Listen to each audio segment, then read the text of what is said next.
Hey woodworkers, so I have all the parts I need. I've cut 8 strips for a 1-inch bend. I've got my form built, and I've got a mess of clamps here for putting this all together. So you'll notice with this form I've done a couple of things. Number one, I've made a line right down the center so that I could establish where exact center is when I put this together. I did a corresponding line on these strips, so when I clamp these, I kind of know where my target is. If it needs to be off center, it's fine. I'll just change the mark on my stack so that I can get a more accurate curve to what my design is calling for. Alright, so I've done that. The other thing I've done is I drilled out a bunch of holes. So you need to have access to getting clamping pressure onto this. And without having these holes, this means that I would need to, should do it this way. So my stack is here, I can clamp these things on. Without this, I could clamp to the outside edge or the bottom edge of this form. And then that works. You'll notice though, once I get this first one on, it gets really tippy and it's awkward. But more importantly is this works when I'm at the center or the peak of this curve. The second I try to clamp over here, these clamps, as I tighten them down, are going to continue to kind of follow this curve. And so it really doesn't work on a straight surface here. What is a better system is by drilling these holes, I can lock these things in and I can already kind of angle this clamp to where it needs to be. So that's where these holes are in place.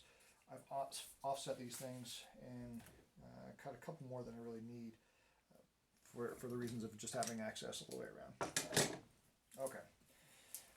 The last thing I did is I put tape across this top edge where this bend is going to go. I anticipate that there's going to be a ton of squeeze out from these edges everywhere, and without some type of a resist or release material here, then my bend is going to be part of this form, or vice versa, neither of which are good. So, yeah, all right. The last thing you need to do in preparation of doing this is going to be, I want to keep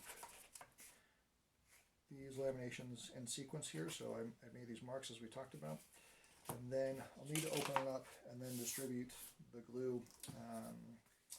This would be a nightmare because by the number of times that I need to get the adhesive down on this is going to take forever, and then flipping the next one down, and it's not really going to be well distributed. So I'm going to go back to my glue roller, and I'll be able to distribute this much faster, and I'll start spreading these things out, and then lay down the glue, stack them back where they need to, and that way I can get through this relatively quickly and then get them into clamps. So that's kind of the process here. The last step I'm going to do before I start throwing clamps on is I will tape.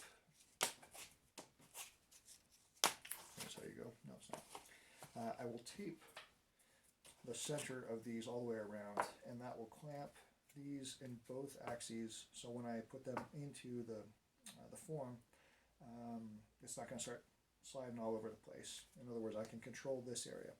It's fine if you want to clamp one end, but you can't clamp 2 points. You can't do the middle and one end. I can't do both ends, because once this starts to bend or flex, that tape is going to be compromised in a hurry. So I'm going to do this on a time delay or a quick release.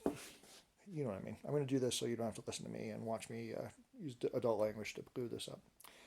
All right, see you in a minute.